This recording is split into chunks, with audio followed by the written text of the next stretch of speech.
Good evening. It's wonderful to see so many of you here today for the 34th Annual General Meeting of Persistent Systems.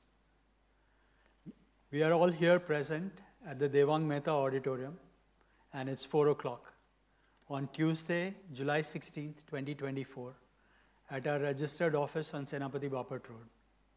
As the quorum is present, let me start the proceedings of the meeting. As an introduction, I am Anand Deshpande, the founder, chairman, and managing director of the company. On behalf of my fellow members of the board of directors, I am delighted to welcome you to the 34th annual general meeting. We are grateful to all of you, especially our long-term shareholders, for your love and affection and your support over these years. As per our new post-pandemic tradition, today's meeting is organized as a hybrid meeting. And it is great to see many of you here, but we also have a large number of people attending this meeting online, those who could not come here in person. As we get started, I want to show you a short video of the company's performance during the last 1 year.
Most promising company of the year 2023 is Persistent Systems.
It has clearly been a very exciting year. Let me first introduce our board members to you. Let me first start with independent directors who have joined us online. Signing in from New York, we have independent director, Dr. Ambuj Goyal. Thank you, Ambuj. We also have, signing in from California, independent director, Daniel Levin. It's very early in the morning for Daniel, is signing in from the West Coast in California. Thank you, Daniel, for being here. We also have, today from Delhi, Professor Ajit Ranade. Hi, Ajit. Next, we have from Mumbai today, Ms. Avni Dauda. Let me also welcome Ms. Anjali Joshi, Additional Director of the company, signing in today from London. Resolution 7 of today's agenda proposes to appoint her as an independent director for a 5-year term. I will share Ms. Joshi's impressive profile when I read the resolution. Thank you, Anjali, for being here. Thank you, Ambuj, Daniel, Ajit, Avni, and Anjali for joining this meeting, despite odd hours that you are at. Let me also introduce the independent directors who are here on stage today. We have independent director and chairman of the audit committee and the risk management committee, Mr. Praveen Kadle. Resolution 6 of today's agenda proposes to reappoint Mr. Kadle as an independent director for his second term of 5 years starting April 23rd, 2025. Independent Director and Chairman of the Nominations and Remuneration Committee, Ms. Roshni Bakshi. Independent Director and Chairman of the Stakeholder Relationship and ESG Committee, Mr. Arvind Goyal. I wish to inform the members that Roshni Bakshi, who has served the board of the company as an independent director since 2014, would be retiring from the board upon conclusion of this AGM. I thank her for her contribution to the company during her tenure of 10 years. Thank you, Roshni. Now let me introduce my colleagues and executive directors who are present on stage today. Let me start with our CEO, Sandeep Kalra. Next we have Sunil Sapre, and resolution 5 of today's agenda proposes to reappoint him as executive director for a term of 3 months till his superannuation, that is up to December 31st, 2024. I would also like to welcome Vineet Teredesai, who joined us as Chief Financial Officer from May 15th, 2024 to his first annual general meeting of the company. Welcome, Vineet. On stage we have Mrs. Sonali Deshpande, Chairperson of Persistent Foundation. We are glad to share that Persistent Foundation has completed 15 years, and we will be highlighting some of the work done by the foundation during this meeting. Finally, let me introduce our dynamic company secretary, Amit Atre.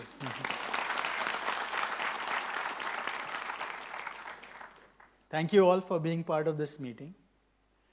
We have several distinguished guests in the audience. I'd like to acknowledge their presence. Let me start with Mr. S.P. Deshpande, better known as Dada, co-promoter and former director of the company.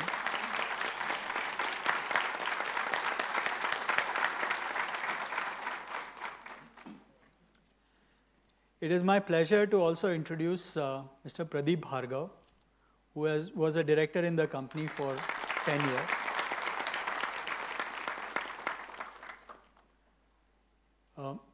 Sridhar Shukla, I'm not sure if he's here.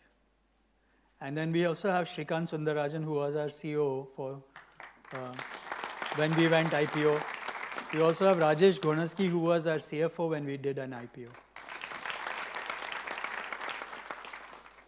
Let me now introduce Gaurav Mehrunkar, manager from Walker Chandiok and Company, our statutory auditors. Shashi Tadwalkar, the partner, was planning to be here, but there was a family emergency, so he couldn't make it. We also have Tejashree Joshi and Kaustubh Deshpande, partners from Joshi Apte and Company, our tax auditors. We have Sridhar Mudliar, Sheetal Joshi, and Meenakshi Deshmukh here, They represent SVD and Associates, secretarial auditors of the company for the financial year 23-24, and they are also the scrutinizers for this meeting. I also welcome Sandeep Pawar. He is here representing Link in Time India. They are the registrar and share transfer agents of the company. Thank you all for coming here and for being here today. And thank you for all your help through the year. Now let me thank all of you for joining this meeting too. It's good to see so many people in this auditorium. And now let me invite Amit Atre, our company secretary, who will share some information about the meeting to make this experience very delightful. Amit? Thank you, Anand.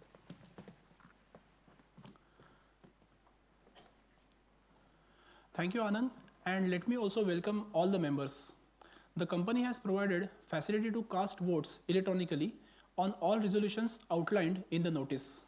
Members who have not had an opportunity to cast their votes electronically and who are participating in this meeting will have an opportunity to cast their votes during the meeting through electronic e-voting system provided by NSDL as well as physically through ballot paper up to 30 minutes after the end of the meeting. The end time of the e-voting facility will be adjusted according to the actual end time of the meeting.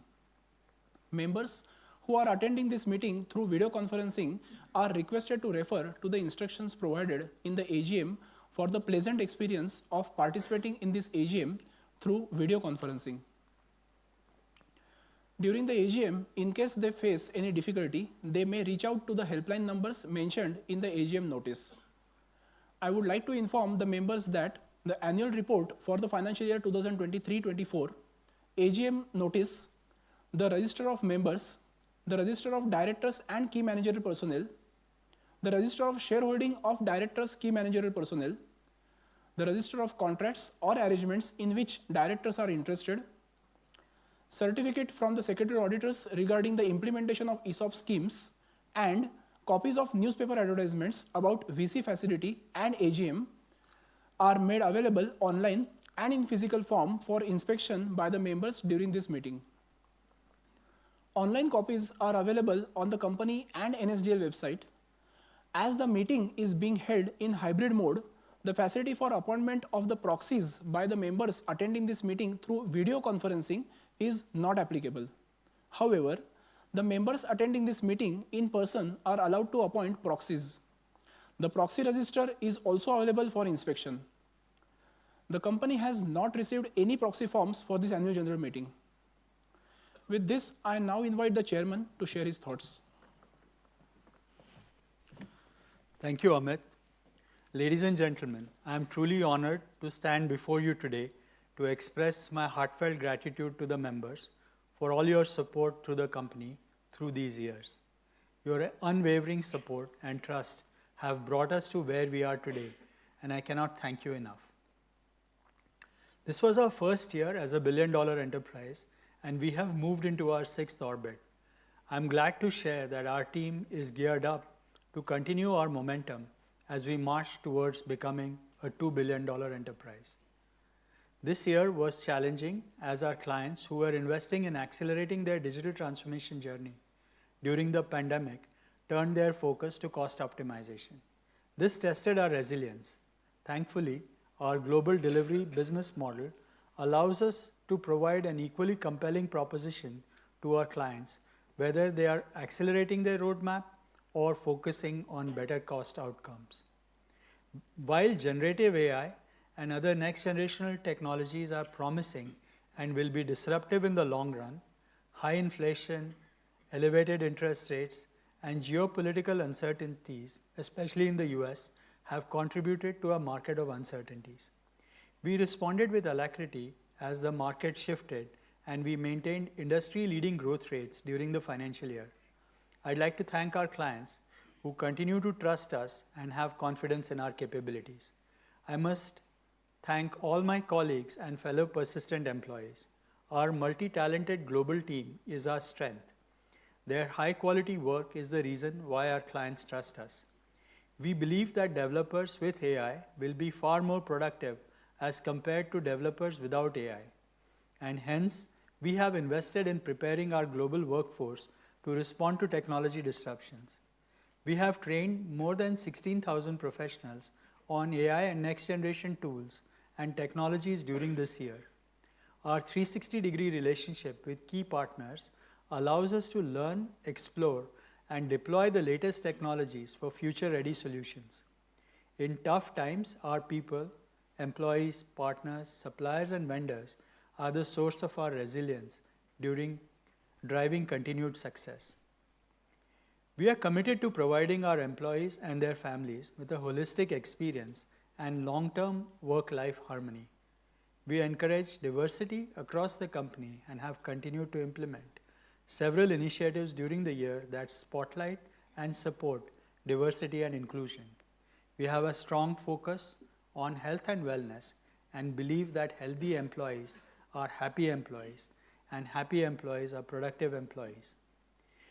We have several programs encouraging employees to learn and engage in various activities beyond work. This is what we call the persistent way.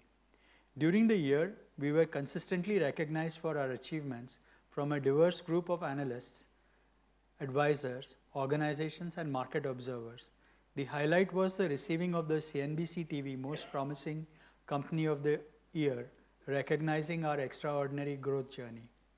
Resilience is critical as we propel the company into our sixth orbit and reach to our $2 billion goal. To bolster our resilience, we have invested by adding senior leadership and have created new business lines and capabilities during the year to support our growth and our growth strategies.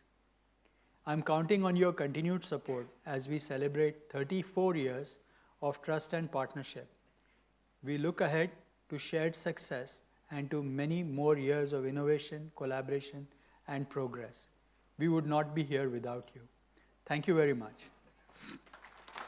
Now let me invite our CEO and Executive Director, Sandeep Kalra, to share the highlights of the year.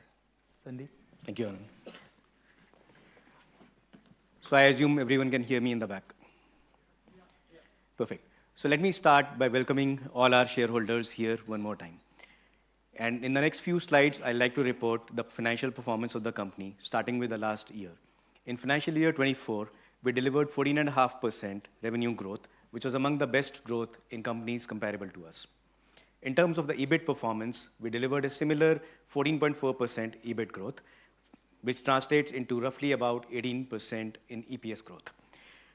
From a 4-year perspective to 5-year perspective, if we look to a little bit more longer range, we have delivered roughly about 20% CAGR, which is cumulative annual growth rate from a revenue perspective, and 27% earning per share growth, which translates into one of the highest growth in our sector. If we were to go back to the time Persistent went IPO, from that time we have delivered 17.3% growth. So whether you were to look at 1 year, 5 year, or even 14-year perspective, we have delivered industry-leading growth and industry-leading profit growth in the sector.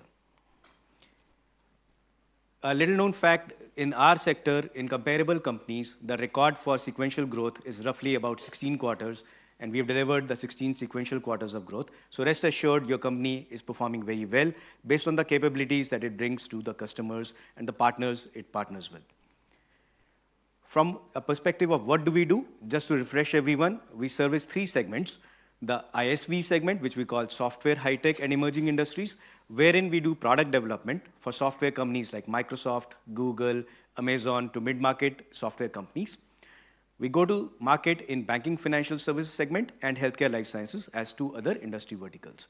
So in terms of the customer segments and the customers that we service, whether it is the global markets or India market, we serve some of the largest banking financial services organizations, some of the largest in software, high-tech, and healthcare life sciences. To give you an example, if any of you applies for a home loan, auto loan, or loan against shares and so on in the India market, the chances are 2 in 3 that the platform that you use is built by us on other platforms like Salesforce, working for some of these financial services organizations. If you were to look at healthcare life sciences, for example, in India, we have worked with Narayana Health, which is the leading hospital chain right here and also has hospitals outside India. in places like Cayman Islands. So let's see what we do for healthcare organizations, which some of you also use. Can we have the video, please? The patient relationship management was one of the critical areas for us. We were handling around 8,000 to 9,000 calls every day. Since we were using all these rudimentary systems, our contact center agent, agents were not able to get a unified view of all this data in a single pane of glass. We are working closely with Salesforce and Persistent to articulate that business impact and present it back to our leadership. Selecting Persistent was one of the highlights of this entire engagement. Right from the word go, we were blessed with a team of business analysts and technical workforce who were mighty skilled to execute this in a seamless manner. The depth of experience which Persistent basically brought to the table from a design and implementation standpoint was immeasurable. It was so valuable for us, and because of this expertise that was made readily available to us, and also with, or I would say, coupled with Persistent's center of excellence playing a huge part in advising us, at the right points, we were able to successfully deliver this entire engagement.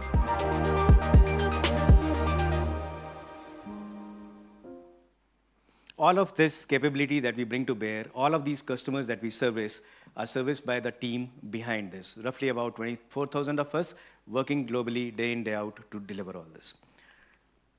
Now, not only do we use the Persistent technology expertise, but we also partner with the best in class globally, whether it is the likes of Microsoft, Amazon Web Services, Google Cloud, Salesforce, and IBM.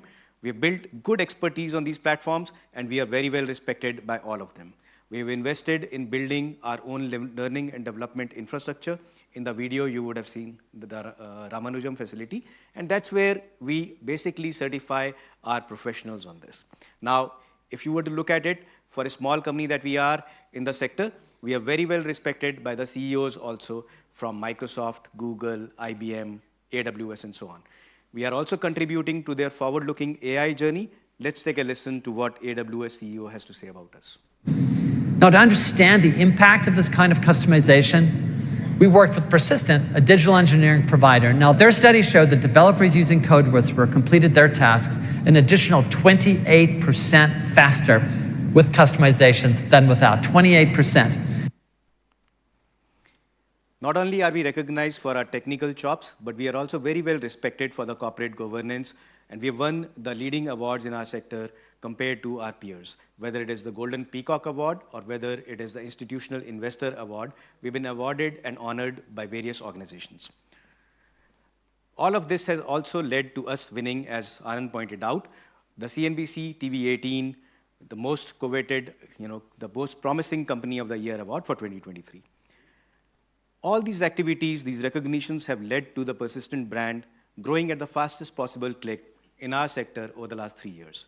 All of these recognitions, brand movement, etc., and everything else has contributed to us not only being included in the capital markets, various indices in India, whether it is on the NSE, in Nifty IT, Nifty Midcap 50, Nifty Midcap Liquid 15, but we also have been included in the MSCI index.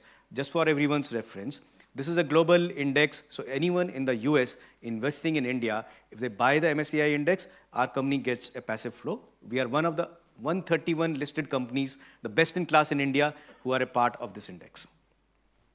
All of this has led to, whether you look at a 1 year, 3 year, 5 year return, or from the time we went IPO, some of the best returns for our shareholders here today over the years. A sincere thanks to all of the shareholders, partners, analysts, customers for making all of this happen for us. Now, if we look at the path forward, what brought us here will not take us there. You would have all heard about generative AI, and the potential disruption or the opportunities that it can afford to us as a sector. We are looking at this trend very positively and are very enthused about it. From our perspective, we are implementing these systems in-house, training our own employees, taking this to market with our partners like Microsoft, Amazon, Google, many others to our customers. We are building what we call a modern engineering framework, and I'll have a video talk about how our colleagues are working on this as we go along. So can we have the video, please?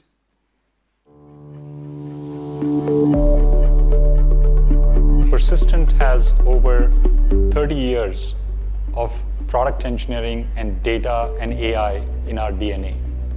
We started our journey by helping companies build data products, then analytics products, and then machine learning platforms.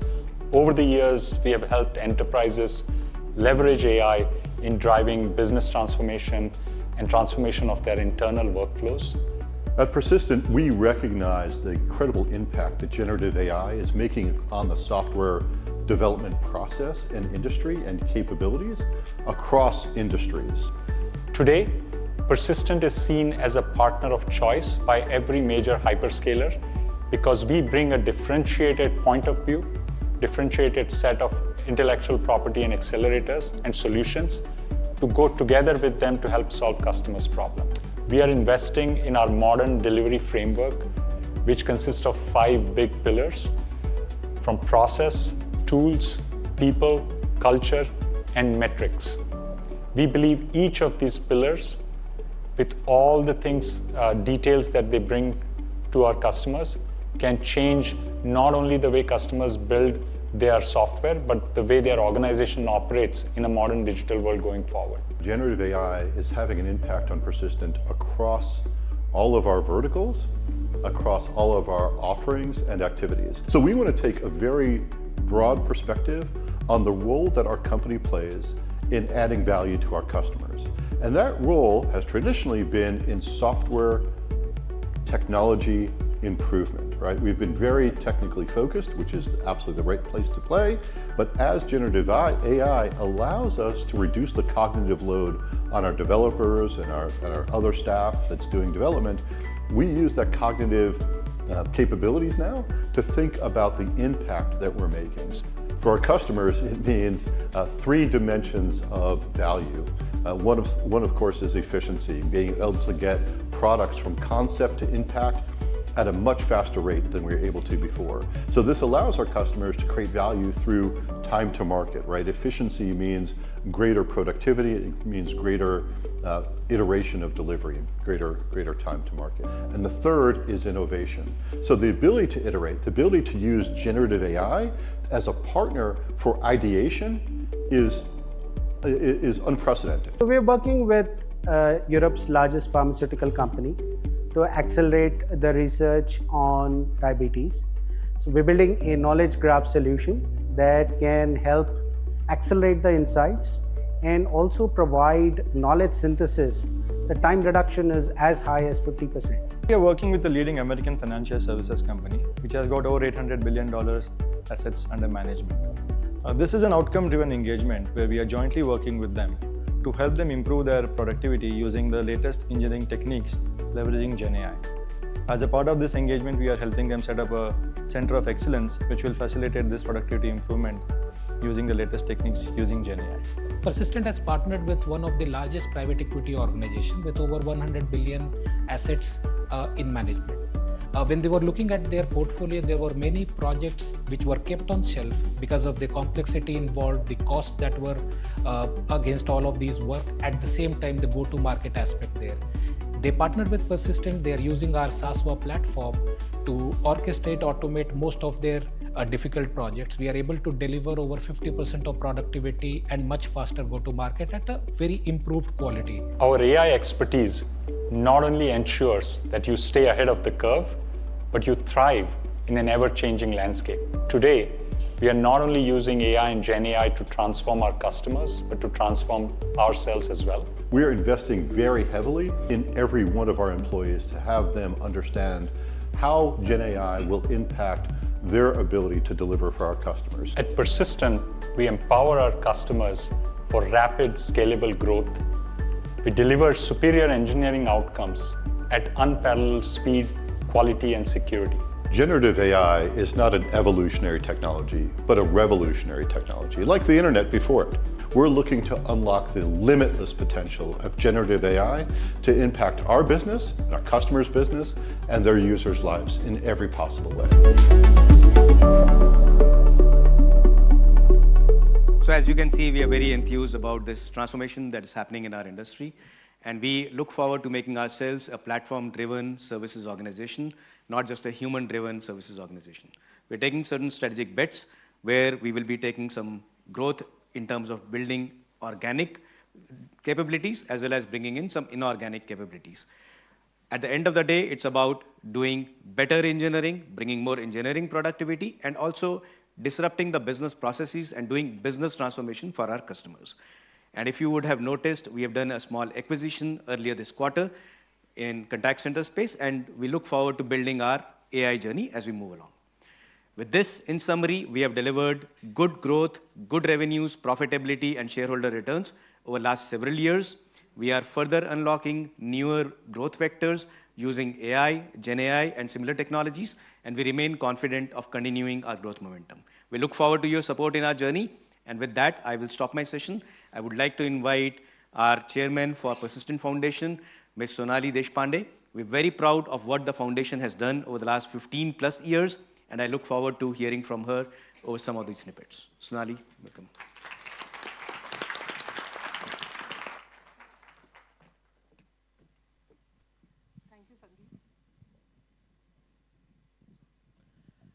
Thank you, Sandeep. So I'm a very good evening. Namaste.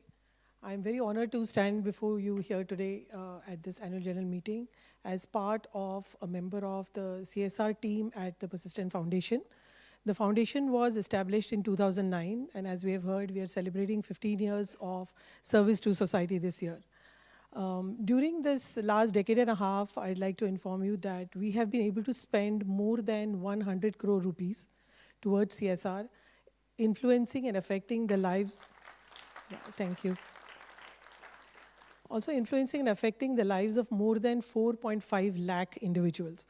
So I think that is a good benchmark for CSR for Persistent over the last 15 years. This has, of course, been possible because of the unrelenting support and encouragement that we have received from the Persistent board members, our trustees, our esteemed employees, our NGO partners who have affected and executed the projects for us, and the CSR team, and all of you well-wishers present here today. So thank you very much for your support, and we bank on continued support from you so that we can aspire to reach more such milestones in the future.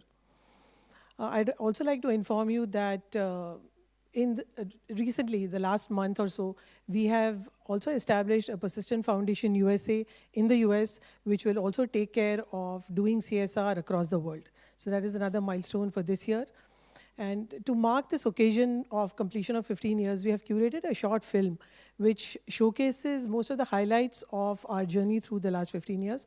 I would request you to watch the video and just get a glimpse of what CSR means to the culture at Persistent here. Again, thank you very much, and can we have the video, please?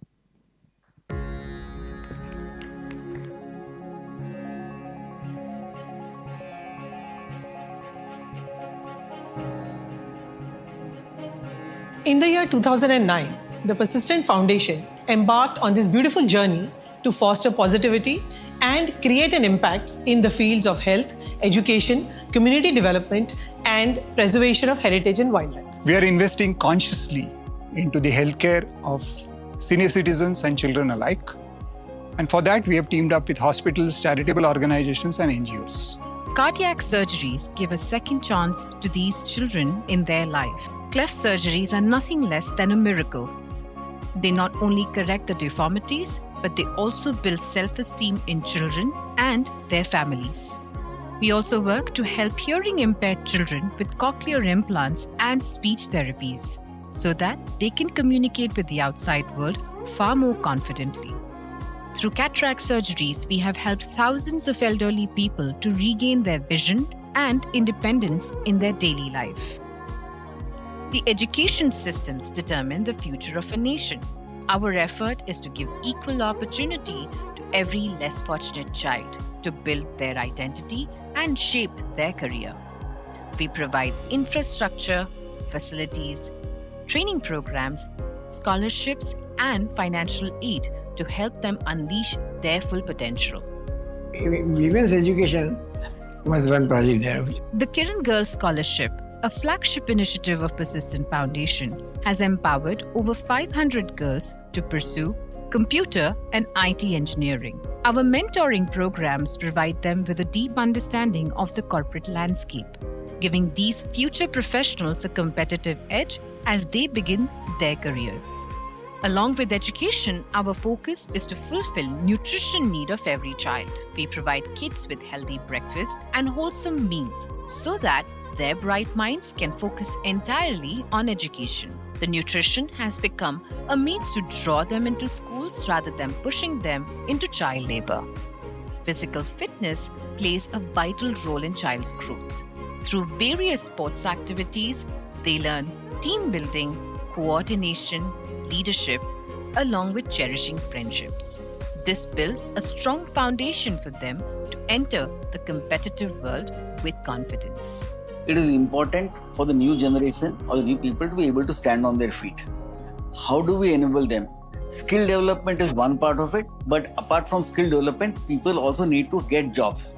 Our partnerships with various foundations enable us to reach grassroots levels. Youth from marginalized or disadvantaged backgrounds are provided with opportunities to learn and carve out their identities and future. We support these individuals through training programs tailored to enhance their skill set, facilitating the tools and technology required to leverage their newly acquired skills effectively. Our cattle breeding program plays a vital role in the community. By providing nutritional supplements and regular vaccinations, we significantly improve livestock quality and productivity, guaranteeing a stable dairy income for local families. We advocate for growth that nurtures both human progress and environmental well-being. We have implemented various initiatives to enhance the environment and conserve biodiversity. We collaborate with the Forest Department and NGOs to support tree plantations at various locations. We have planted over 1.5 lakh trees across 250 acres of land in different villages across the nation. In villages, we are working on soil conservation and water conservation projects and building wells. This improves availability of water in these villages for a longer part of the year. To reduce the impact of climate change, we are focusing on renewable energy, and we're installing solar plants in both rural and urban areas. By harnessing solar power, we can significantly cut energy expenses, freeing up resources for other essential needs. Through all these projects, we continuously strive to minimize our environmental impact and contribute to a healthier planet for future generations. There are limitations of the Forest Department. They don't have adequate ambulances or vehicles which can transport animals in case of an injury. One of our projects addresses this very need by providing a dedicated animal transportation truck to the Forestry Division. By enabling forestry authorities to respond swiftly to wildlife emergencies, such as animal injuries, human-wildlife conflicts, or illegal trafficking incidents. The truck facilitates the transportation of animals to veterinary hospitals for treatment or rehabilitation centers for care and eventual release back into the wild. So social responsibility for us is not just providing facilities and funds, be it environment, be it education, be it empowerment, heritage. It's about the enthusiasm with which our people actively participate in each of these activities. Because finally, when they are making a world a better place, they are always making a better version of themselves. The 23,000 employees that we have at Persistent Systems today are very eager and keen to contribute and work along with the Persistent Foundation team to make a difference to the community. The fact that we are looking at 15 years of the foundation where the law came 12 years ago is indicative of the fact that Persistent is committed to its social cause much before the law came. I'm really delighted and I want to congratulate Persistent Foundation on completing 15 years. I expect that in the next few years, as the company grows, the contribution that we will make both financially and through volunteering help will be very impactful and make a difference to the community that we are part of. खूप थोड्या संस्था अशा असतात की ज्या आपल्या कामामुळे आपला ठसा समाजामध्ये निर्माण करू शकतात. ह्या संस्थांमध्ये पर्सिस्टंट फाउंडेशन ही एक अग्रेसर अशी कंपनी आहे की जिनी गेल्या 15 वर्षामध्ये आपल्या विविध योजनांद्वारे समाजासाठी खूप कार्य केलेलं आहे. I'm very grateful for having been given this chance to be able to help others. I'm very thankful to all our board members, trustees, and the employees. Your constant support has always encouraged us to dream big. The smiles on the face of the beneficiaries is the most rewarding of all. After all these experiences over the last 15 years, my heart just swells with pride, my head bows in humility, and my hands always fold with gratitude. Thank you so much, everyone.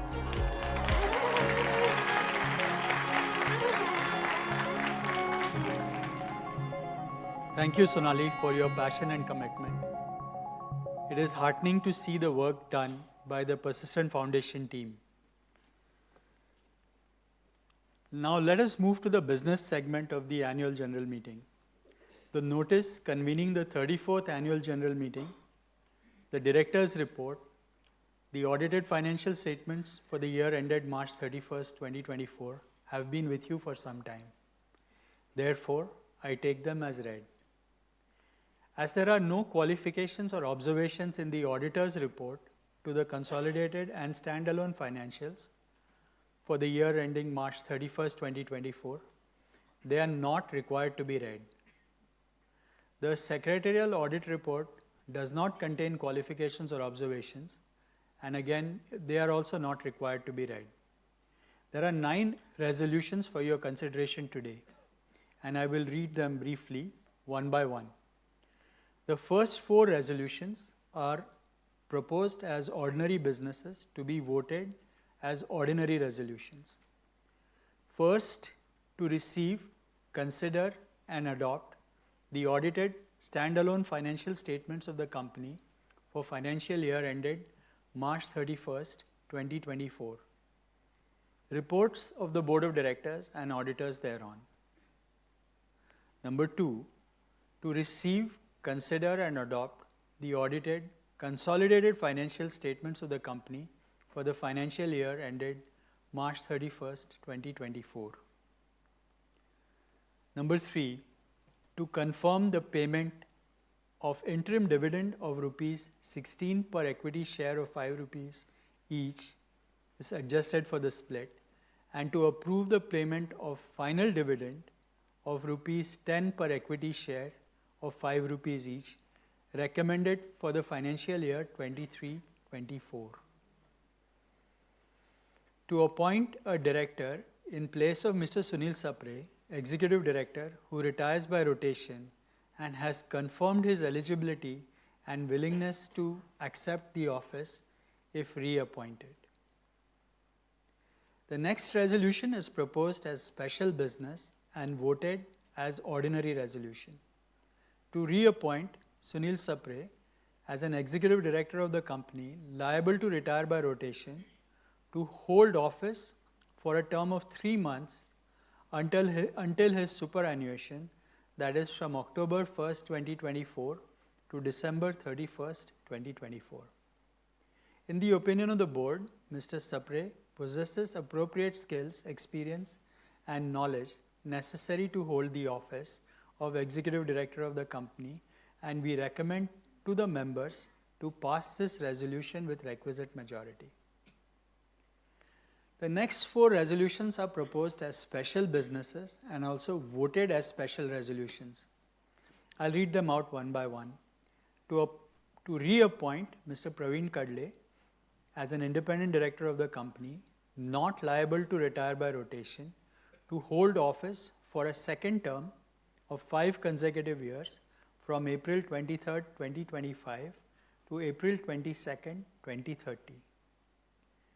The board, after taking into account the performance of Mr. Kadle during his first term, has recommended to the members to consider his reappointment as independent director of the company for a second 5-year term, that is from April 23rd, 2025 to April 22, 2030. This is to ensure that there would be no gap between the end of his current term and the date of reappointment on his second term.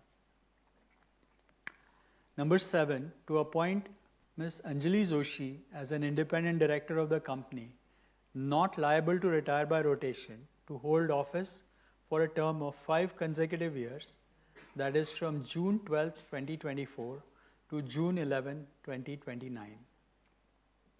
At this time, I'd like to share a brief introduction about Ms. Joshi. She has joined the board as an additional director of Persistent Systems with effect from 12th June 2024. Anjali is an experienced technology and product leader and a professional director with more than 30 years of experience in engineering and product management. She received her BTech in electrical engineering from IIT Kanpur, a master's in computer engineering from the State University of New York, and a master's in engineering management from Stanford University.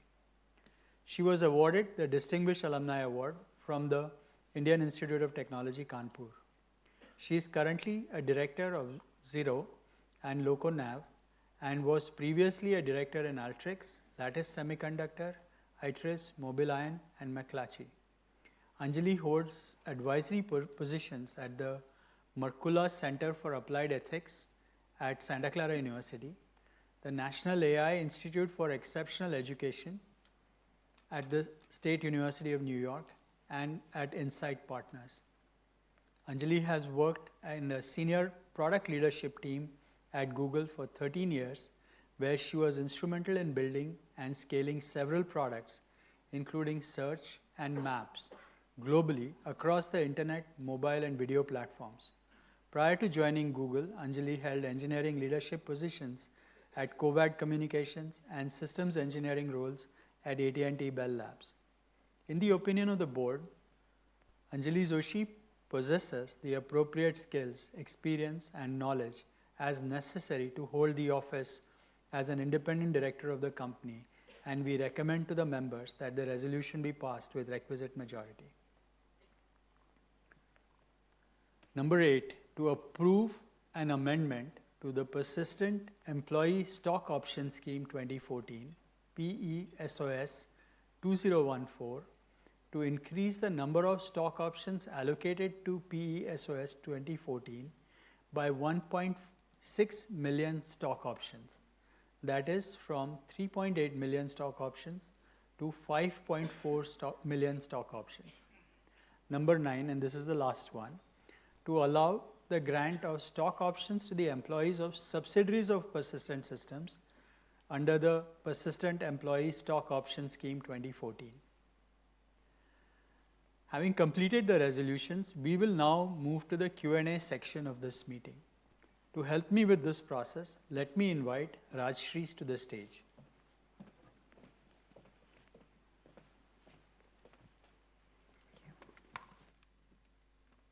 Thank you, Anand. Good evening, dear shareholders. For today's AGM, we will be taking questions from our online speaker shareholders who have pre-registered to speak at the AGM. Then we will be taking questions from our shareholders seated here in the auditorium. For shareholders attending the meeting online, you may post questions in the Q&A box anytime during the meeting. You may also ask your questions on X with hashtag PersistentAGM2024. We will read the questions received during the meeting through Q&A and X. After we have heard all the questions received during the meeting, we will collate your questions, group them into categories, and answer them by category. Let me take you through some instructions to facilitate your participation in today's meeting. Since this is a hybrid meeting, we will be switching between speaker shareholders joining virtually, the shareholders we have here in the live audience, and reading out questions from the Q&A box and from the Twitter feed, the X feed. For speakers joining virtually, we will call out your name and unmute your audio. Please look out for your name. If there is any trouble with the connectivity at the speaker's end, we will request the next speaker to ask the question. You will be added back to the queue, and we will try to call you again to speak once all the other speakers complete their turn. We request the speakers to be crisp and to limit their speech to 3 minutes. Please note that the company reserves the right to limit the number of shareholders asking questions depending on the availability of time at the AGM. With that, let's go to our very first speaker shareholder who is joining us virtually, Mr. Jaideep Bakshi. Sir? Sir, please go ahead with your question.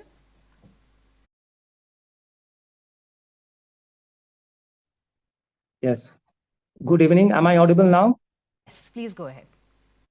Yes. Good evening, Chairman and Board of Directors and CEO, and also good morning to persons who are joining from foreign land.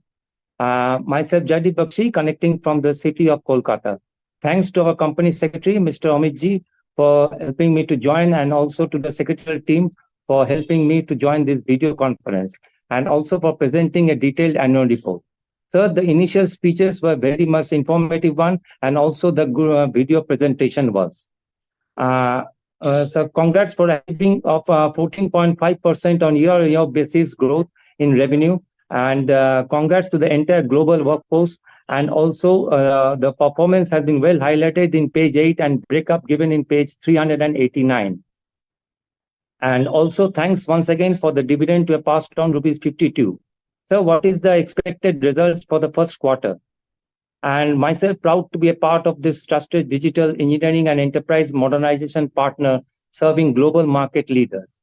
So we are into cloud compounding, IoT, etc. Any new development like Gen AI or value-added service for future growth and tie up with other companies. So how are we placed from peers in respect of a service and steps taken to stay as a leader and be future ready, and plans for using our general reserve for the development work? Sir, what are the steps we are taking for data protection and training and career growth for our employees? Sir, congrats once again for the CSR through the Persistent Foundation. We'll explain from pages 34 to 41. And congrats for receiving the recognition for different achievements, page 13, and for making history with the 3 Guinness World Records and title and pages 18 and 19. And also for the ESG program undertaken in return to our Mother Earth mentioned in pages 136 to 140 also. Sir, I have supported all the resolutions and nothing to add. And I hope our company continue its leadership in software engineering and digitalized transformation with the trust of all the stakeholders, with the company move to greater heights and reach our $2 billion goal in the future. And sir, continue with this VC so that we can get connected in future. Thank you, sir, for giving me an opportunity. Thank you very much, sir, for your question. Our next speaker shareholder joining us virtually is Mr. Rajesh Chainani.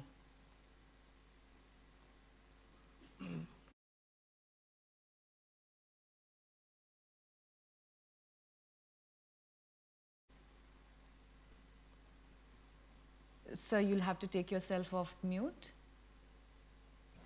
Yeah. Am I audible now? Yes, now you are. Yeah. Hello, respected Chairman, Mr. Anand Deshpande ji, and a very highly distinguished eminent board of directors, my fellow shareholders. My name is Rajesh Chainani. I am speaking from Vilepale, Mumbai. At the outset, I thank the company secretary, Mr. Amit ji, for sending me the email notice very well on time. He called me up also to join the meeting. So he has done a very good secretarial job because he is the link between the shareholders and the management. So the secretary team is very friendly and they really care for the shareholders. Sir, I just wanted to know, sir, the promoter holding is 31.02%. So are there any plans to increase the promoter holding, because SEBI has permitted us to increase it till 75%. So if you can throw the light on that. And regarding the performance of the company, sir, it is an excellent performance, sir. From the low of 2318, we have touched the high of 4925. Today also is 4825 on the face value 2. So, sir, our share capital and reserves are so much that even in future, you can consider for a bonus also. Or even if you're in future now, we have done from 10 rupees to 5 rupees face value. So my request is in future, make it to 2 rupees, not immediately 1 rupee, if you are doing it. And this, sir, is a hybrid meet, because I got a call from Amit that I am going to join in Pune. So I said, no, I won't be coming to Pune. I will be doing VC. So we are requesting many of the companies, TCS, Infosys, everybody for hybrid. But no one, they are just on the VC thing. So you have done a very good thing, sir. by doing the hybrid meet. I really appreciate, sir. And I thank you really very much, sir. What should I say? The performance is excellent, sir. My previous shareholder covered a lot of things with your CSR activities and all, sir. Thank you very much and wish you all the best for the coming festivals. Thank you. For your question. We will now take questions from the shareholders seated here in the audience. Please raise your hand if you have a question you'd like to ask. Our volunteers will get the mic to you. I would request you to please say your name before you ask your question. We can have a show of hands so that we can get the mic to you. All right, we have a raise of hand here, please.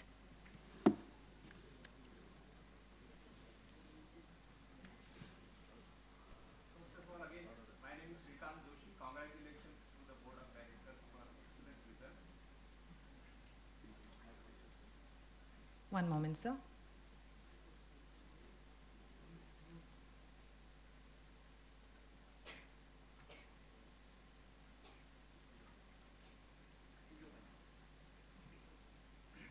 Hello, my name is Srikanth Joshi. I am from Pune only. Congratulations to Persistent team for good achievements.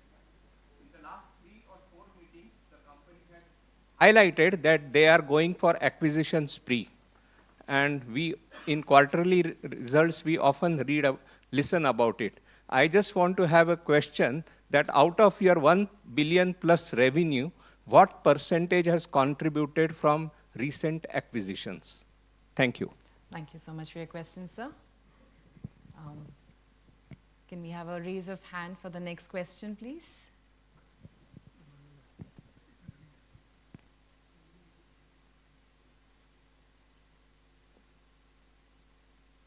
Anyone who'd like to post a question from the audience? Okay, we have.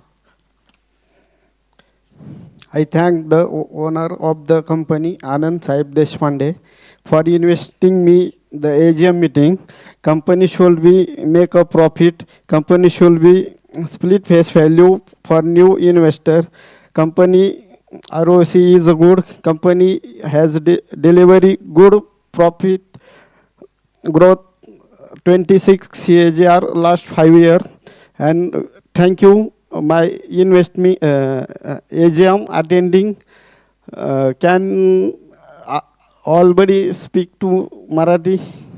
Yes, please. मला Persistent कंपनीचे director Anand Deshpande साहेबांचं अभिनंदन करायचं आहे, कारण की मी first time AGM meeting attend केलेली आहे, त्यामुळे सरांचं खूप खूप धन्यवाद. Thank you.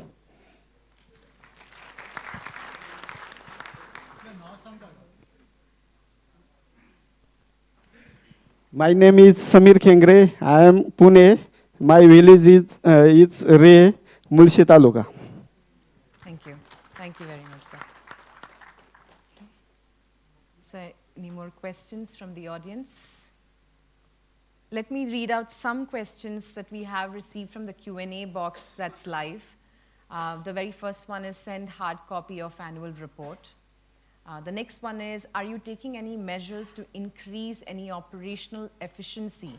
Have you taken any strategic goals for yourself in this regard? This question comes to us from Vasu.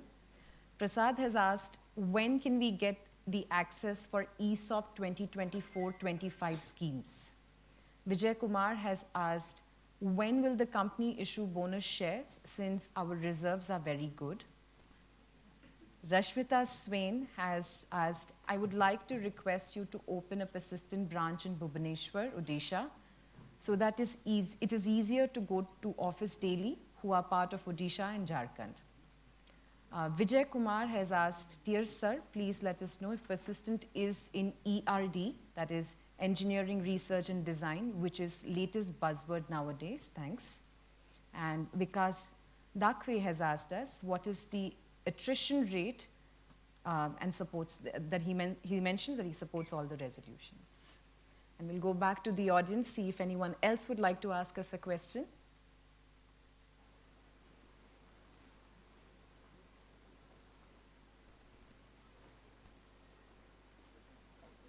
Yes, Yeah, can we have a mic here, please, and here after that? Hello. Hi, please go ahead. Yeah. I am Aniruddha Ranade. So as a service company, one metric to look at is per employee revenue per month. And as in I have tracked that metric for few of the larger peers in this organization, as in this sector. So when it comes to our company, what is the, that number is significantly higher with what 24,000 employees which we have. So could you give some guidance on that, as in how we should look at that metric when it compares to some other companies in the same sector? Yeah. Thank you. Thank you very much for your question. Sir, please. Actually, there's two parts to this question. By the way, this is Doc. Everyone knows me. The first part is it's great to see there's some kind of enthou in Odisha and Jharkhand, because I actually belong to both those states. So I grew up in Odisha and I was born in Jharkhand. So let's hope something good happens there. But one futuristic question, which I probably will put out to both Anand and Sandeep here, is if you look at the rate of hardware now from an NVIDIA perspective and the GPU perspective, one thing which we should not miss is actually creating a state-of-the-art hardware lab where we can actually create essentially stacks which are high performing, because it's all going to keep on going in that direction. So one of the things which is missing is just that. I don't know whether it's going to be built indigenously or if it's going to be built through an acquisition, but that's a very, very critical thing to not forget. So that's. Thank you very much for your question. We're waiting for maybe one or two more questions, and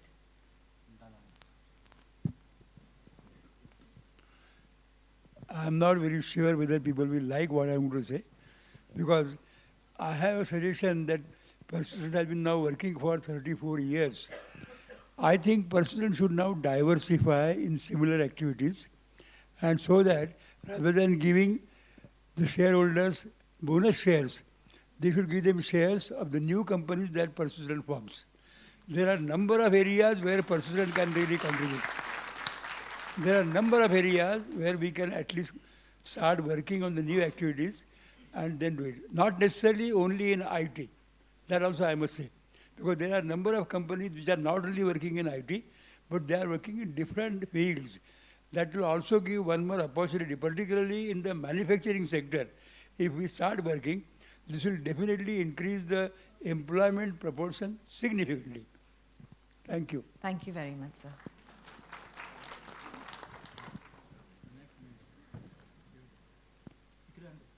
Can we have the mic here, please?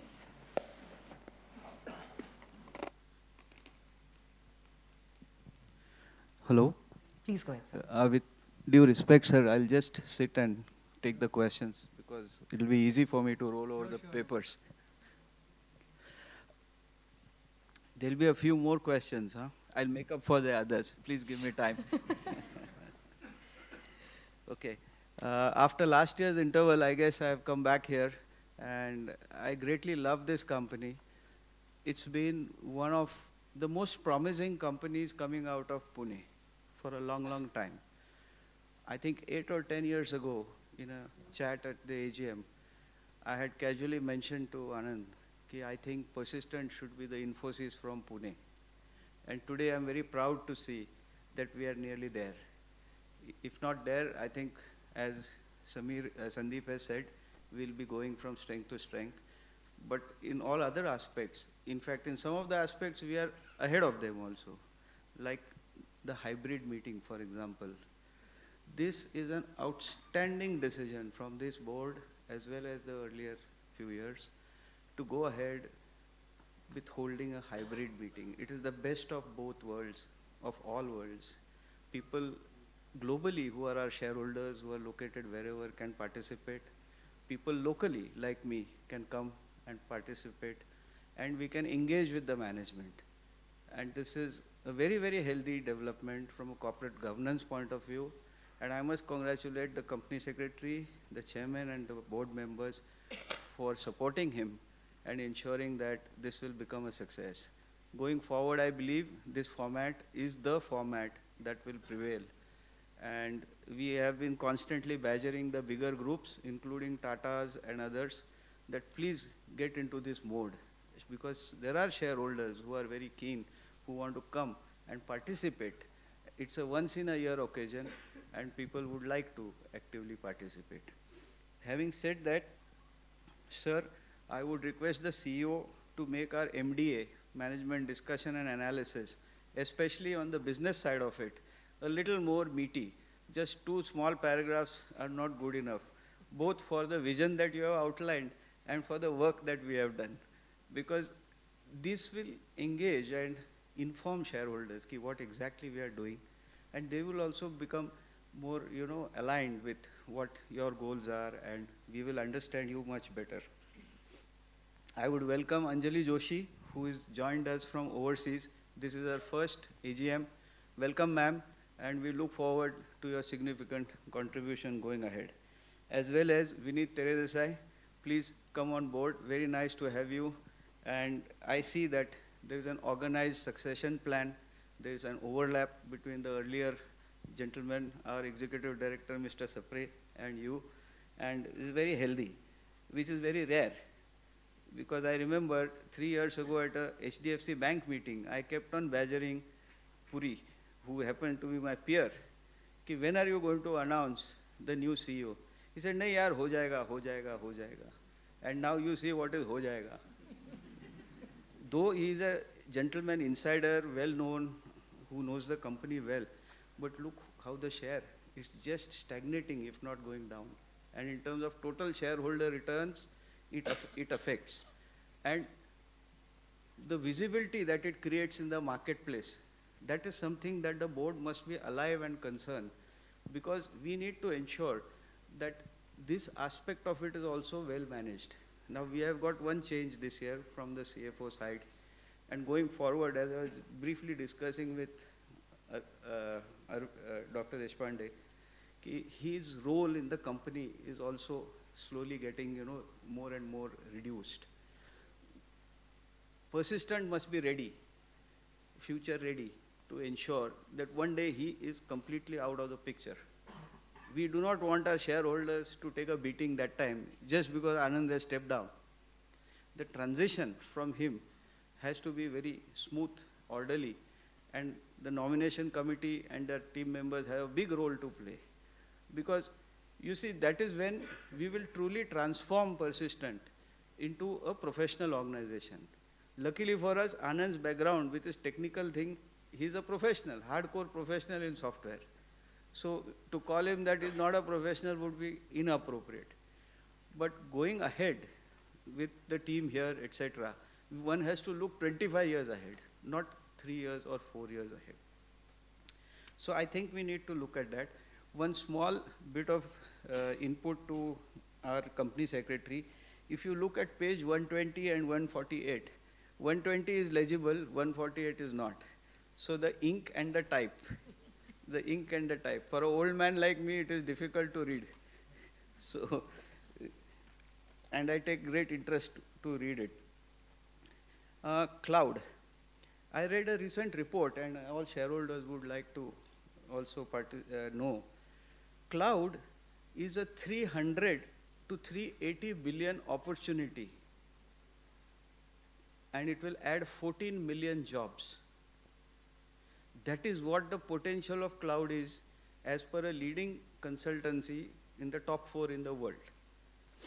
And this is backed up by another expert and he was in the newspapers recently. And I remember 6 years ago or 7 years ago, Anand had bet on cloud. That time TCS was the only biggie who had just started cloud. And I remember Persistent saying, we will also get into cloud. And today I can see very clearly that the bets have paid off. We have got solid competency in cloud, and I think we're building on that in a very big way. And I'm sure this opportunity also, we will, make sure at Persistent it will help us. There is a transformation from legacy to cloud across the industry, and that will be a big benefit. Again, cloud as SaaS, that is also a very promising one, and I also like Persistent's initiatives into getting into consultancy. I think the consultancy initiative will lead to a lot of software assignments coming through. And there's a lot of core competency in India. And India is building a lot of industries ground up. So we will quickly bridge the gap between the global best practices and India. And that is where software and consulting will go hand in hand. Consulting may bring the revenue opportunities. And I think most on an outsourced basis, there are lots of people who are domain experts in consulting, and Persistent should tap in them so that they will aid in building up software products and platforms. I hope I'm not boring you, gentlemen, because I have a few more points. With your permission, sir. On page 50, I noticed that Amazon language chain has an application or a platform available. I want to inquire whether this language chain can translate into all Indian languages. The reason I'm asking this is we have with all these Jan Dhan accounts a massive opportunity to transform banking in this country. From brick and mortar, if we are able to generate a voice message, let's say there is a Jan Dhan account person who gets 100 rupees credit or 1000 rupees credit in his pension account, and he doesn't know to read a mobile or anything, but he gets a message, आपके खाते में 1000 रुपया जुड़ गया है. He continues his farming activity. He doesn't have to go to the bank or anything. And then he will, through UPI, use that 1000 rupees to make payments and go ahead. So virtually banking will, no one will have to go to a bank, stand in a line, wait for the bank to open, see whether money is credited to him or not. He can start using these funds. So I think, Sandeep, if you can answer that, whether there is a language. And coming to that is UPI. India is a global leader now in UPI. Both Western countries, Japanese countries, they are all amazed. Even in Russia recently, when Prime Minister had gone, the President was asking, "Humko UPI doge kya?" So I wish to see what Persistent has got in terms of speccing itself to take advantage of UPI. Because UPI is going to open up huge amounts of opportunity, and we should keep our eye to the ground and ensure we don't lose that opportunity. Sir, on the dividend side, in spite of such a fantastic year, the rate of growth of dividend year on year is not very encouraging. It is a measly 4%. So at least take it to your 40%. Maybe in the next interim you can make up for it. Because now this dividend to ho gaya abhi. So aap dijiyega. Profits are outstanding, revenues are outstanding, volumes are. My friend Mr. Sapre is retiring on a very high note. Very rarely a CFO can get both that fundamental performance of the company, which is astounding. The return on capital employed is averaging 22 to 25% over 5 years. Is very, very rare. It's a superb company. And it's all well run by him as well as the CEO and past. And given that headcount 22 years, 22% CAGR of 5 years, volume growth, means people we have hired. All our employee shareholders are today the beneficiaries of the growth. I think we cannot ask for more, except for the small dividend recompense. It is very small, because I'm talking about commitment to your own policy. There are two small points on dividend, which I will take offline with the company secretary and other people. And on the other, I have a suggestion. Mr. Sunil Sapre has completed his term, and you have asked only an extension for 3 and 6 months. I, on behalf of all the shareholders, would propose that he be continued as non-executive director with his permission and availability, so that the handing over or passing of the baton to Tere Desai will be much more smoother. So I have a suggestion, provided the board and Sunil's availability is there, we should tap into his wisdom and not allow him to go so scot-free. so early. You are in good health, Sunil. So please help us out more. Vineet, you have got very tall challenges now. Your predecessor has set the bar so high. So, you know, you will have to go for a record jump. But best of luck, and I'm sure it will do well. Praveen also, I endorse his candidature. He's an old friend of mine. As the CFO forum in the economics unit years ago, I had the opportunity to be on the panel to shortlist the CFOs for those years. So I think I know him from old days, because happening to be Reliance CFO years ago has its some small benefits. Sir, on the independent director side, Anjali Joshi is also being reappointed. And ESOPs also, do we give ESOPs to all our employees? That's one question I have, whether the program covers all employees, or is it only for certain categories of employees? And on the HR side, we need to do a study whether our ESOP pricing is good enough to retain our best talent. One of the aims of doing an ESOP at par value or something is to give a good bonanza to the guy not to leave us and go. So some sort of study should be done vis-a-vis industry practice, whether our ESOP package, because that is a real attraction for people to be here. And looking at the share price, how it is going, I'm sure a lot of people would like to stay and exercise and also contribute their this thing. Sir, with these few words, and last but not the least, I think the contribution from Sonali and the CSR Foundation has been outstanding.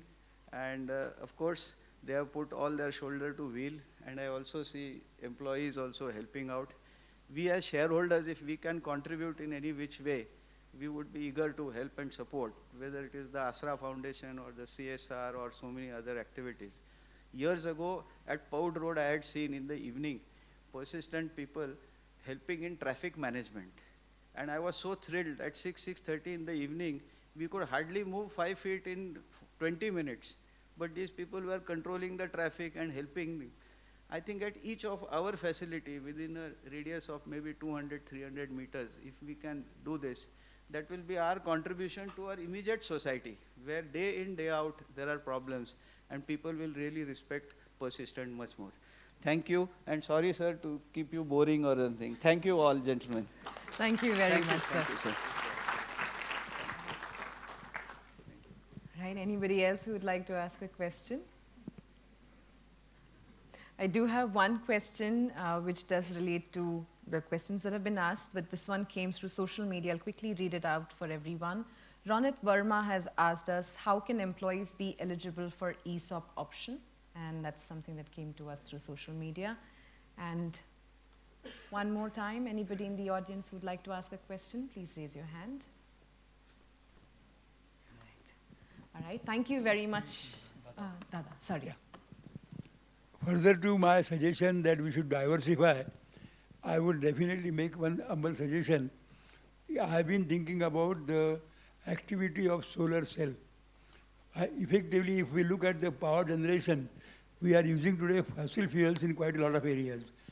Whether we use coal or even oil, they are going to be finished very soon or any time. So if we start changing over to the more and more of the solar side, which in India is in abundant availability, it will definitely help long run for the country. Thank you. Thank you, sir.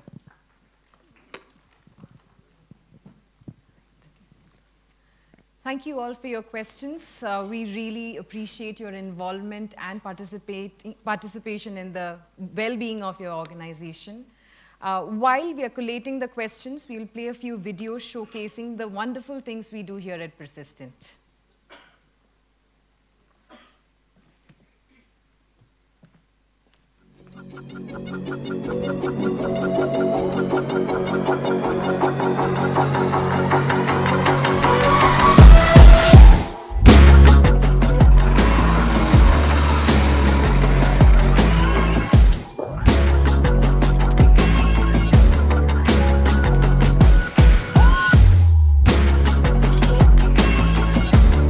Feel here, just look at the energy. People here from 5:30 a.m. and just look at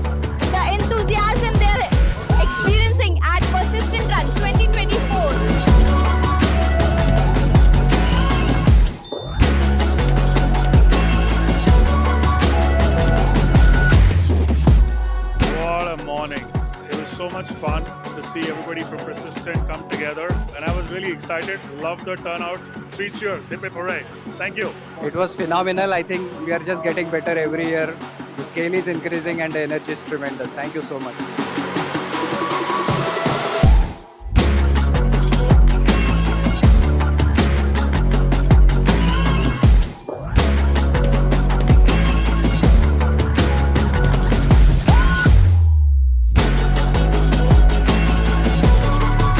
This has been such an awesome experience. In a persistent run, you feel the energy. See beyond, rise above.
Thank you very much.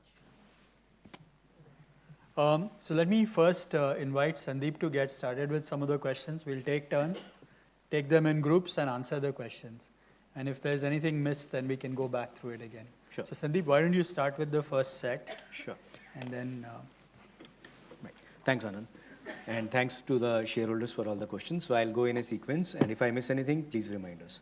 So first question is from Vijay Kumar, which says, Dear Sir, please let us know if Persistent Systems is in ER&D, engineering, research and design, which is the latest buzzword nowadays.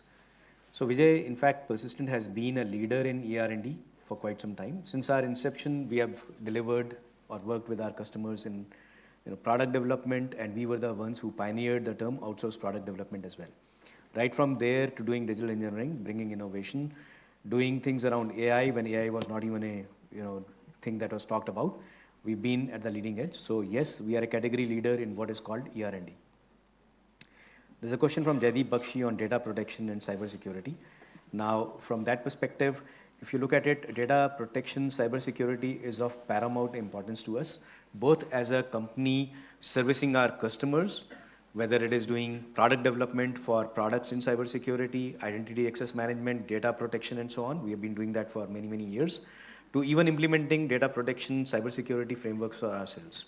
So when we service our customers, it's paramount that our own infrastructure be very good. So we have implemented the best-in-class cybersecurity infrastructure, right from protecting / defending ourselves to in case somebody was to infiltrate, to making sure that the damage is minimized and we have the ability to recover seamlessly from that. In addition to that, we have invested in implementing laws or tools around GDPR. We are also looking at DPDP very closely.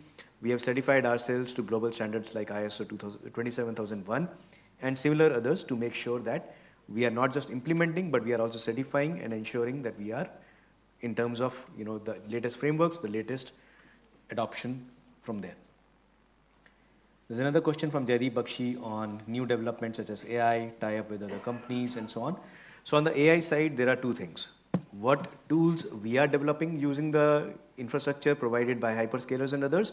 Second, we are also bringing in companies like Starfish, etc., to deliver horizontal and vertical use cases. So if you look at the technology landscape, we have partnerships right from Google, Microsoft, AWS, IBM, and Salesforce. On one side, these are the large hyperscalers. Cybersecurity, we are working very closely with the likes of Zscaler, CrowdStrike, many others like Commvault, Securonics, many other technology providers to make sure we not just embrace them ourselves, but take them to market. The other question is from Shrikant Sundarajan saying, will the company go for a semiconductor business? So we have invested in a small company called Hardware, which is founded by people who are ex-Intel and similar other companies. And this is a fabless semiconductor company. This is trying to build semiconductors for both India market and global markets. And we will expand this investment and capabilities as we go along. And we may also evaluate from time to time if we need to acquire companies in embedded software or in hardware business as we go along. There's a question from Arvind which says, how do you see Persistent in a decade from now? Will it be a much larger services company like TCS, Infosys, or a paradigm shift like Google, Salesforce? So look, we'll continue to be a deep technical service provider in engineering services. Where we will definitely evolve is going from being a human-driven technology services company to a platform and technology-oriented technology services company. So it will be a combination of human beings, platforms. Somebody also asked a question about our revenue per employee and so on and so forth. So the way we are looking at it is AI, generative AI, and similar technologies give us a transformative approach where size is not a barrier. So it's not about Accenture, TCS, anyone else who has much more revenue, having the ability to disrupt the market. That's where people like us can rise and shine and can grow at a disruptive growth rate, disrupting ourselves and the bigger peers, and even creating newer markets. So from that perspective, we are confident we are on the right path, and in the next 5 to 10 years, like we have transformed in the last 34, we'll keep transforming.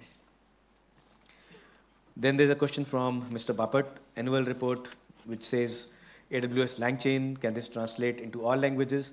Yeah, generative AI has excellent support for Indian languages, not just AWS, but many platforms like Google, etc., there are initiatives like Bhashini and Indian language LLMs, the large language models, which can also enable companies do this. Even large banks in India today are using channels like WhatsApp to do banking very effectively. So I'm pretty sure whether it is technology platforms, whether it is languages, a lot of this will get democratized and will help us all, different countries, not just India. Now, if we were to look at the question from Rashmita Swain, basically asking for a Persistent branch in Bhubaneswar, Odisha, and saying it will enable people from Odisha and Jharkhand. Look, we have expanded our footprint significantly over the last several years. We'll keep evaluating newer locations. As we have a critical mass in different locations, we'll definitely do that. So stay tuned as we grow in size and we have a need to open offices in Jharkhand, Odisha, and more. We'll absolutely assess and do the needful. There's a question from Vikas Dakwe about our attrition rate. For the last financial year, our attrition rate was 11.5%. I'll not want to comment on today's, last quarter attrition rate, or somebody even asked about the last quarter performance. We are in a silent period. 2 days from now, I'm sure you will have all the information, whether it is the results, revenue growth, or profit growth, or attrition, etc., for the latest quarter as well. And look, we invest significantly in our employees using our learning development facility called Ramanujam. And all of this is enabling us, along with our HR initiatives, employee engagement initiatives, to control our attrition rate. Training and growth of employees is another question from Jaideep Bakshi. So the same way like we are using learning development for hyperscaler certifications, look, being a technology service provider, being a leading technology services provider, I think this is the biggest asset that we have. The reason the customers engage with us is the talent that we bring to bear, the capability that we bring to bear, and continuous upgradation of that is paramount, and that's where we invest a lot. Tarun asks a question, there's a term bench in every IT service provider company. I want Persistent to change the term as team innovation, which will be used to build new ideas, prototypes, etc. Look, good suggestion, we'll evaluate this. And definitely, look, whether people are there on bench or on projects, it's a talent pool that we have, and it's valuable pool for us. So continuous upgradation and using them the right way around is where our leadership team is focused on a day-to-day basis. There's a question from Mr. Bapat, is the ESOP scheme helping company retain employees? So, sir, I'm sure this is a key part of the compensation for significant number of our employees. For people at the senior levels who carry disproportionate weight of taking the organization forward and who have highly valued skills, etc., there's a differentiated stock option plan as well. And I'm proud to say it has delivered good returns. And the fact that for the last 5 years, we are among the leading service providers, we are in the top quadrant, stands for, the proof of the pudding. Now, the other question is, do we give ESOPs to all our employees or only to certain categories of employees? From time to time, we have covered different proportion of employees. 3 years back, we had covered roughly about 80% of our employees at that point in time. And as we go ahead, we'll keep taking calls the right way around to cover significant number of our employees the way we can. And all of that, I must say, is dependent on the shareholder approvals.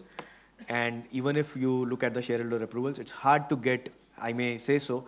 And so my request is, if you believe as shareholders that's important for the company growth, which we as management definitely do, we would look forward to your support in those resolutions.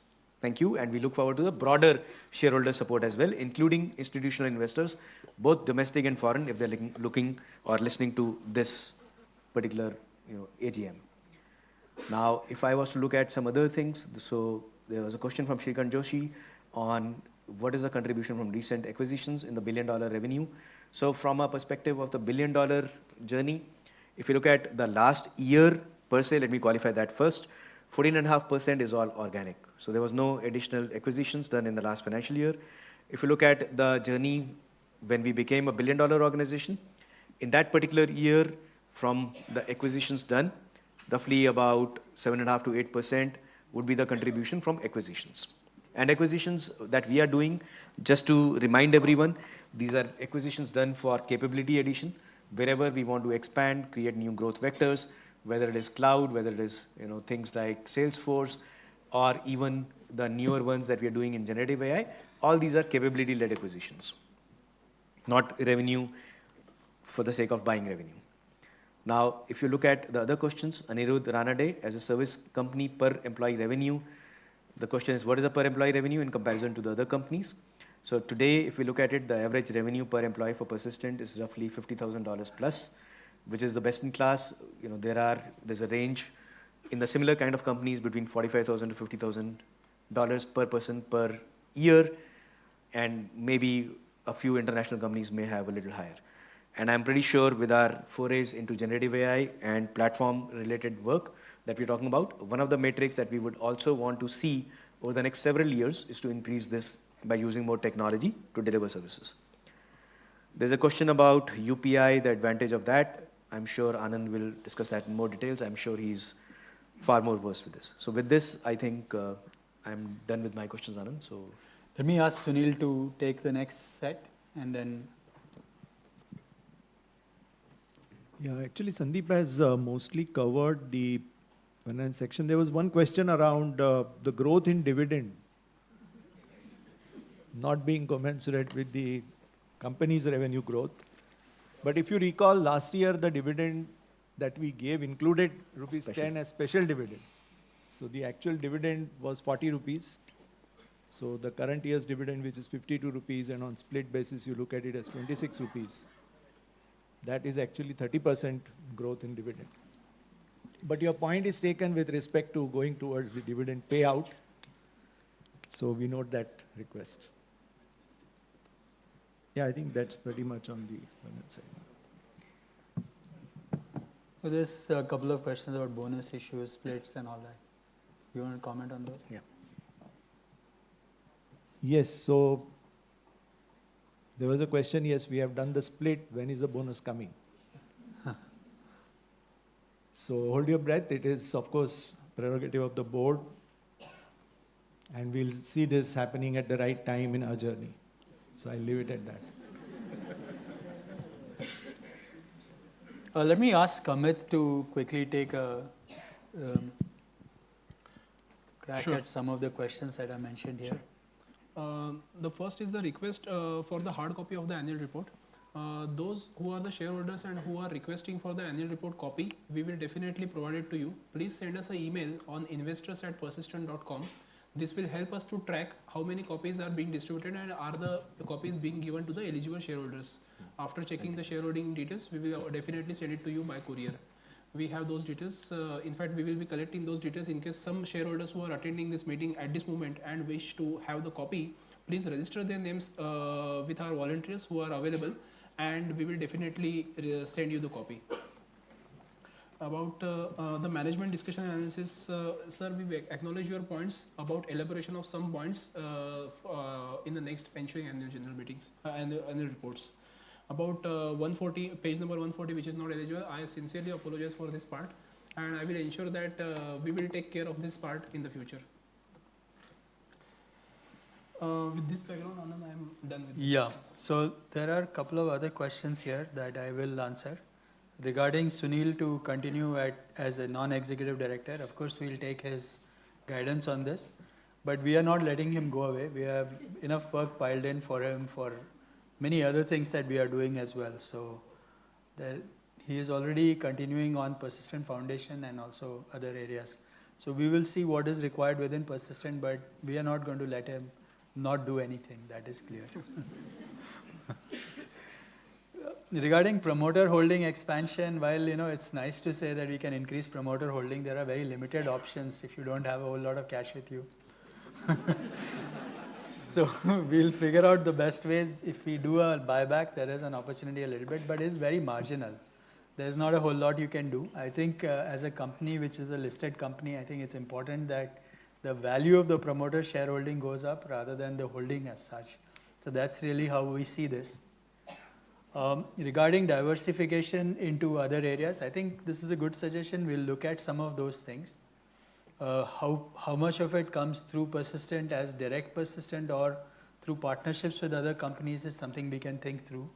Because again, we have limited capabilities in other areas, so we'll have to build those. So either we do it ourselves or with some other partners is something to think about. Regarding the succession planning, I must assure you, Vinayak, that we are working on many of these things. Regarding the CEO succession planning, for the last 5 years, we've had a CEO that is not me, and Sandeep has been running the business pretty much independently for the last 5 years. And we have well-defined processes, including leadership teams at every level, to take care of this. So we are not at all dependent on any one individual anymore. And I have hardly any, meaning I'm not really involved in the day-to-day operations for the last almost 4 years now, so nothing will change in that context. Regarding hardware lab, I think that's a good idea. We should consider it. We have some plans in that area, but we could do more. On the UPI and other things, we have, again, not necessarily directly through Persistent Systems, but through the Asra Foundation, we have been looking at ONDC, account aggregator networks, and all digital public goods and DPI as they call it. So these are the digital public rails that are being created on the government level, or rather through NGOs and other places. So ONDC is one of them, account aggregator is the other, and there are some other initiatives around Ayushman Bharat. So we've been tracking them very closely. We have volunteers working in some of these areas, and I'm personally tracking them very closely. Now, it's not clear if how much of a business financial opportunity there exists for Persistent directly in that area. Many of our customers who are banks use UPI and other infrastructure, and we are providing add-ons for them. But exclusively for us to build products on that ecosystem, it's not clear yet. But we are tracking them, at least I'm tracking them very closely, and when we see something, we'll definitely look at it. I've been also tracking a lot of areas around biotechnology and various other possibilities around bioeconomy, and we'll see how some of them can be coming in to work with Persistent as well. For the last several years, since I have not been the chairman, or rather not been the CEO of the company, I've been spending my time on looking at some of these newer areas. So all of these will feed into where we are today. I think with this, I have actually covered all the questions that are listed here. I will give my fellow board members who are here if they have any opinion or anything else that they would like to add. And I will then move on to the next section of the meeting. And this is the relic of the past, but we shall do this. Pursuant to Section 108 of the Companies Act 2013 and the rules made thereunder, the company has provided remote e-voting facilities for its members to cast votes electronically. The remote e-voting period was open from 9 a.m. on Thursday, 11th July to Monday, July 15th till 5 p.m. That was yesterday. Further, as stated in the AGM notice, those members who have not cast their vote through remote e-voting and would like to cast their votes today can cast them either through a ballot paper or e-voting until 30 minutes after the completion of this meeting. If members have already cast their vote through remote e-voting in the past, meaning through the period that was done before, they must not vote again today. If they vote today, today's votes will be rejected. The Board of Directors has appointed Messrs. SVD and Associates, practicing company secretaries, as scrutinizers to ensure that fair and transparent voting, conduct of e-voting, ballot poll, all of that happens. Members who desire to cast their votes today can do so after the meeting, either through electronic mode for members attending the meeting online, through electronic mode by using computer machines that have been provided outside the meeting hall, where we have volunteers who will assist you, or through a ballot paper that you can deposit in a ballot box. I now request the scrutinizer, Mr. Sridhar Mudliar, to take a ballot box around in case any of you want to vote in the ballot box. And can you please show us that it is empty? Yes, sir. Not me, shareholder. And then please lock it with a lock so that it cannot be tampered.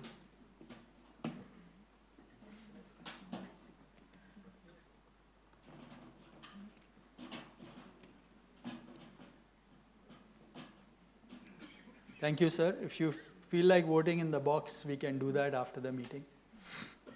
The scrutinizer will submit a consolidated report on the e-voting ballot paper to the company by Thursday, July 18th, 2024. Once the scrutinizer submits the results, the company will immediately communicate them to BSE, NSE, and also upload them on the company's website and also on the NSDL website. The results will be also posted on the company's notice board as soon as they are declared. So we'll have to find where our notice boards are right now. Subject to receipt of the requisite number of votes, resolutions shall be deemed to be passed as of date of today's meeting, that is July 16, 2024. Now with this, we are coming to the last two things, which are more interesting and exciting as well. I'm really glad to announce that we at Persistent Systems take social obligations very seriously. As responsible social citizens, we have earmarked funds from our net profit for donations, and the average net profit for the company within the meaning of the Section 135 of the Companies Act 2013 for the 3 consecutive financial years that ended on March 31st, 2024 is rupees 10,888.87 million. Therefore, 2% contribution to CSR initiatives is rupees 217.78 million. This amount will be donated to Persistent India Foundation, a new Section 8 company that has been created, which will deploy these funds towards committed CSR activities. Let me now request Mr. Arvind Goyal, Independent Director and member of the Corporate Social Responsibility Committee, to hand over a ceremonial check to Mrs. Sonali Deshpande, Chairperson of Persistent India Foundation. Let me request Sonali and Arvind to please come on stage, and Sandeep as well to join us for a ceremonial photo. And let's bring this check and stand up. You give it on this.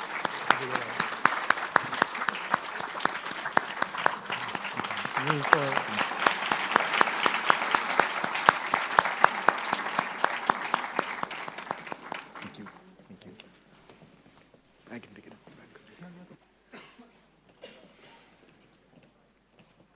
Thank you, Sonali. We are now nearing the end of the meeting, and I'd like to sincerely acknowledge the contributions of Roshni Bakshi, who has been an independent director of the company for the last 10 years. Roshni has been an active member of the board and is the go-to member for the leadership team. Her guidance to all of us has helped us make better decisions. During these 10 years, the company has grown significantly in all respects, and I must acknowledge Roshni's contribution towards this journey. Roshni, your tenure with us has been defined by the objectivity you brought to the board. From the very beginning, you have steadfastly advocated for transparency, accountability, and ethical governance. Your independent perspective has been instrumental in ensuring that our decisions are made with the best interests of all shareholders in mind. Beyond your professional expertise, your personal qualities have also left a lasting impact on all of us. Your dedication to Persistent has been matched by your respect for diverse opinions, your openness to dialogue, and your collaborative spirit. You have fostered an environment where different viewpoints are valued and consensus is built through thoughtful discussion and mutual respect. As you complete your 2 terms, we want to express our deepest gratitude for years of service and the independence you have so diligently championed. Your legacy will continue to guide us as we move forward, and your influence will remain a cornerstone of our governance framework.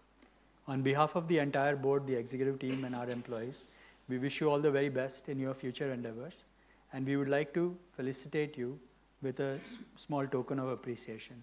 May I request Roshni to please come on stage in front.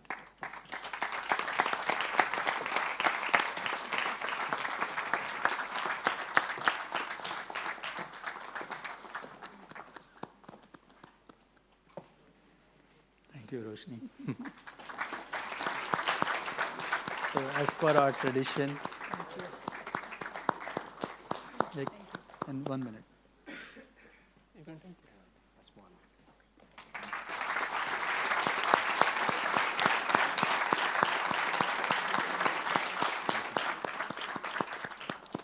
And let me hand it to Roshni if you want to say something, please.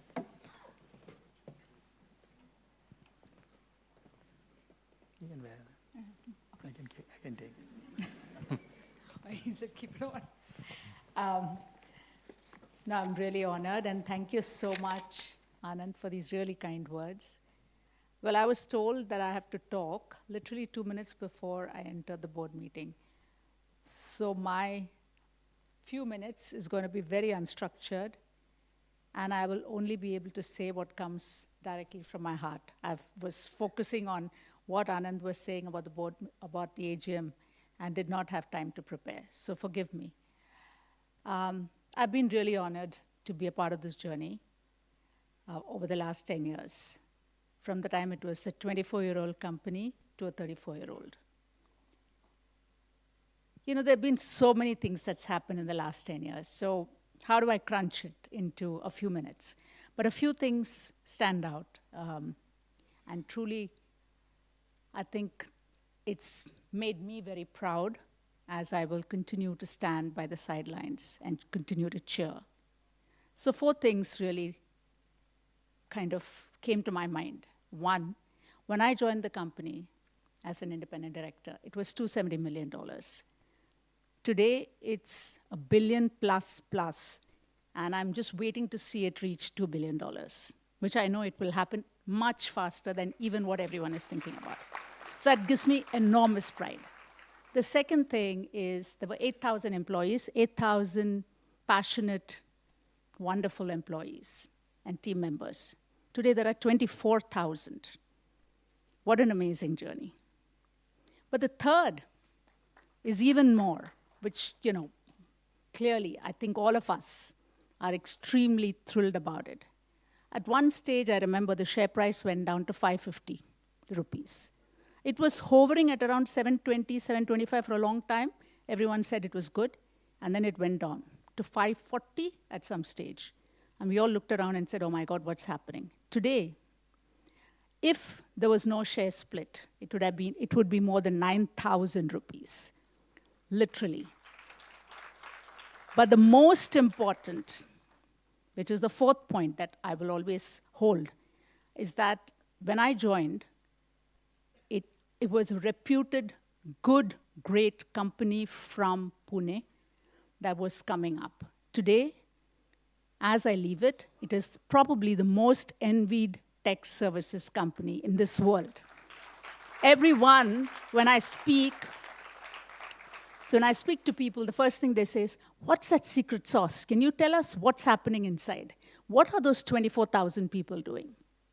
But the most important and final is that despite all of this, it still continues to remain what it started, a soul of gold, humble, and continuing to strive. Thank you.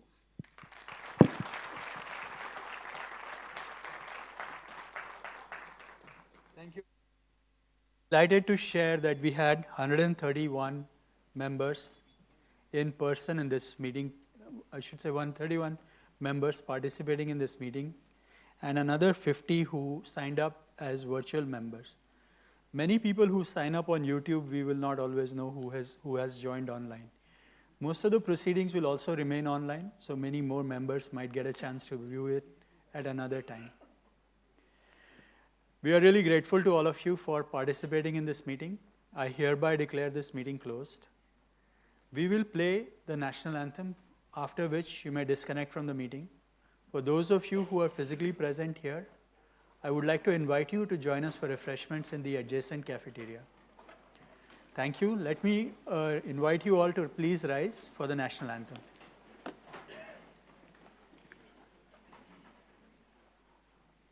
जनगण मन अधिनायक जय हे भारत भाग्य विधाता पंजाब सिंध गुजरात मराठा द्राविड उत्कल बंगा विंध्य हिमाचल यमुना गंगा उच्चल जलधि तरंगा तव शुभ नामे जागे तव शुभ आशीष मागे गाहे तव जय गाथा जन गण मंगलदायक जय हे भारत भाग्य विधाता जय हे जय हे जय हे जय जय जय जय हे